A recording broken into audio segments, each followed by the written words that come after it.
एक ऐसी नदी की कल्पना कीजिए जो सिर्फ पानी नहीं बल्कि दो दो देशों की किस्मत लेकर बहती है।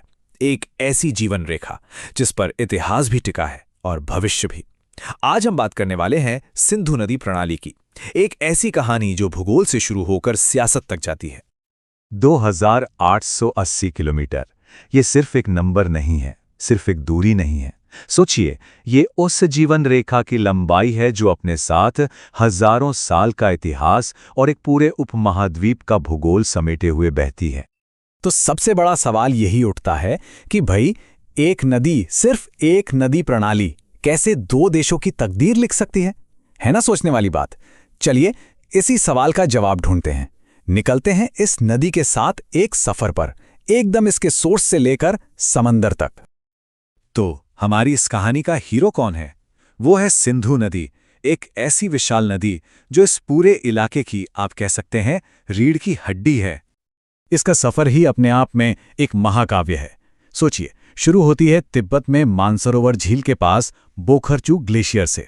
वहां से निकलकर ये दमचोक नाम की जगह पर भारत में एंट्री लेती है। फिर लद्दाख के हाई ऑल्टीट्यूड रेगिस्तान से अपना रास्ता बनाती है और आखिर में एक लंबा सफर तय करके कराची के पास अरब सागर में जाकर मिल जाती है। और हाँ, इसी सफर के दौरान खूबसूरत शहर लेह सिंधु के ठीक दाहिने किनारे पर बसा है। ये एक क्लासिक उदाहरण है कि कैसे इंसानी सभ्यता हमेशा से नदियों के किनारे ही फली फूली है। अब एक बहुत ही दिमाग घुमा देने वाली बात, ये जो सिंधु नदी है ना, ये हिमालय से भी पुरानी है। जी हाँ, ऐसा माना जाता है कि जब हिमालय की विशाल पर्वत श्रृंखला ऊपर उठ रही थी, सिंधु नदी पहले से वहां बह रही थी और पहाड़ों को काटकर अपना रास्ता बना रही थी। कमाल है ना? देखिए, सिंधु अकेली नहीं है, उसका एक पूरा परिवार है, एक शक्तिशाली परिवार, और यही परिवार है उसकी असली ताकत। ये हैं उसकी 5 बड़ी सहायक नदियां जो मिलकर इस इलाके को उसकी पहचान देती हैं। तो चलिए मिलते हैं इस पावरफुल फैमिली से। इन्हीं 5 नदियों की वजह से इस इलाके का नाम पड़ा पंजाब, मतलब पंज आब, यानी 5 पानी की धरती। और जहां ये पांचों नदियां आपस में मिलती हैं, उस जगह को कहते हैं पंचानद। समझ लीजिए, ये पूरे सिंधु सिस्टम का धड़कता हुआ दिल है। तो कौन कौन है इस परिवार में? ये हैं चिनाब, झेलम, रावी, ब्यास और सतलुज। हर नदी की अपनी शख्सियत है, अपनी कहानी है, लेकिन जब ये सब साथ मिलती हैं तो इस जमीन में जान डाल देती हैं। तो सबसे पहले बात करते हैं चिनाब की। ये सिंधु की सबसे बड़ी सहायक नदी है और इसकी शुरुआत भी बड़ी दिलचस्प है।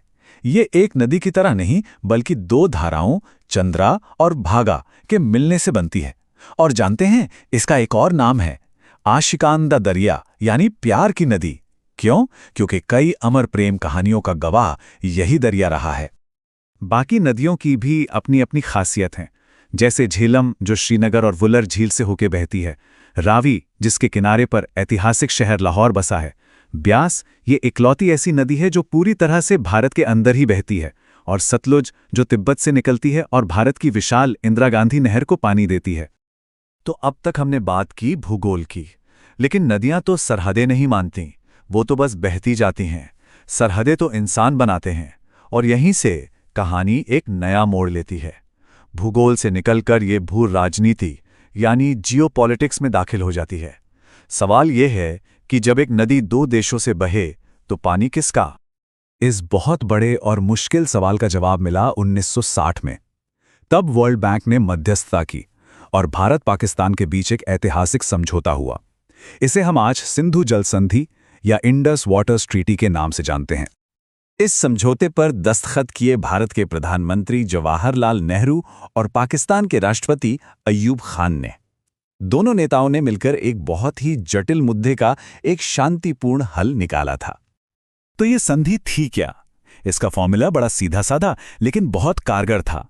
पूरी नदी प्रणाली को 2 हिस्सों में बांट दिया गया। पश्चिमी नदियां यानी सिंधु, झेलम और चिनाब, इनके लगभग 80% पानी पर पाकिस्तान का हक माना गया, और पूर्वी नदियां रावी, ब्यास और सतलुज, इनके पानी पर लगभग पूरा कंट्रोल भारत को मिला। बस एक सिंपल सा बंटवारा जिसने एक बड़े टकराव को टाल दिया। ये संधि, कमाल की बात है कि ये दशकों तक चली, लेकिन अब सवाल ये उठता है कि जो समझौता 60 साल पहले काम कर गया, क्या वो आज की बदलती दुनिया की चुनौतियों का सामना कर पाएगा? देखिए, इस संधि की सबसे बड़ी ताकत इसकी मजबूती ही रही है। दोनों देशों के बीच कई युद्ध हुए, दशकों तक तनाव रहा, लेकिन ये संधि टिकी रही और इसी वजह से इसे दुनिया की सबसे कामयाब वाटर शेयरिंग ट्रीटीज में से एक माना जाता है। पर आज हालात 1960 जैसे नहीं हैं। अब दो बहुत बड़ी नई चुनौतियां सामने हैं। एक, क्लाइमेट चेंज, जिसकी वजह से ग्लेशियर पिघल रहे हैं और नदियों का बहाव बदल रहा है। और दूसरा, दोनों देशों की बढ़ती आबादी, जिससे पानी की मांग आसमान छू रही है। ये दोनों मिलकर अब इस पुरानी संधि पर जबरदस्त दबाव डाल रही हैं। तो हम आज एक बहुत बड़े सवाल के मुहाने पर खड़े हैं। क्या 1960 में की गई ये संधि आने वाले कल का दबाव झेल पाएगी, या फिर पानी जो अब तक सहयोग की एक वजह बना रहा, कहीं भविष्य में टकराव का कारण तो नहीं बन जाएगा? इस सवाल का जवाब जो भी हो, वो इस पूरे इलाके का भविष्य तय करेगा।